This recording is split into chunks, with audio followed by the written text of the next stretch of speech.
ঘটে গেল বড়সড় পথ দুর্ঘটনা। পশ্চিম মেদিনীপুর জেলার ঘাটাল চন্দ্রকোনা রাজ্য সড়কে চন্দ্রকোনা খেজুরডাঙ্গা এলাকার ঘটনা। যাত্রীবাহী বাসের সাথে প্রাইভেট কারের মুখোমুখি সংঘর্ষ। এই ঘটনায় আশঙ্কাজনক অবস্থায় আহত প্রাইভেট গাড়ি থাকা ৩ জন যাত্রী। পুলিশ ও স্থানীয়দের তৎপরতায় তাদের চিকিৎসার জন্য পাঠানো হয়েছে হাসপাতালে।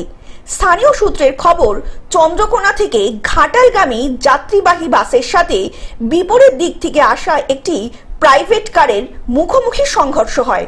তার ফলে প্রাইভেট কারটি সম্পূর্ণভাবে ক্ষতিগ্রস্ত হয়েছে। অপরদিকে ক্ষতিগ্রস্ত হয় যাত্রীবাহী বাসটিও। অন্যদিকে প্রাইভেট গাড়িতে থাকা চালক সহ ৩ জনকে আশঙ্কাজনক অবস্থায় পুলিশ ও স্থানীয়দের তৎপরতায় পাঠানো হয়েছে চিকিৎসার জন্য হাসপাতালে। এর ফলে রাজ্য সড়কে দেখা দিয়েছে যানজট। দেখলাম বলতে একটা আওয়াজ পেলাম, দেখছি একটা চন্দ্রকোনা ঘাটাল গাড়ি যাচ্ছিল আস্তে খুবই আস্তে, আর ঘাটাল থেকে এসছে একটা মারুতি, এসে তার মুখে মেরেছে দুম করে। আসার পরে দেখছি এই অবস্থায় পুরো বেলুন ফেলুন ফেটে গেছে, ড্রাইভারের মাথায় চোট লেগেছে, আরো ৩ জন ইনজিওর্ড হয়ে আছে। এই অবস্থায় আছে। পুলিশকে বহু কাটা আগে ফোন করেছিলাম, এই মাত্র পুলিশ এসেছে।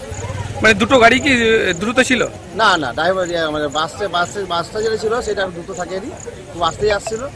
আর এই ছোট গাড়িটা বেড়েছে, মানে দুটো গাড়ি দুটো বিপরীত দিক থেকে আসছে। বিপরীত দিক। পশ্চিম মেদিনীপুর থেকে কল্যাণ মণ্ডলের রিপোর্ট, গ্লোব নিউজ। এখন থেকে গ্লোব টিভি দেখুন আপনার স্মার্টফোনেও। গুগল প্লে স্টোর অথবা অ্যাপল স্টোর থেকে ডাউনলোড করুন গ্লোব টিভি লাইভ অ্যাপ। এছাড়া জিও টিভি অ্যাপ থেকে দেখুন গ্লোব টিভি লাইভ।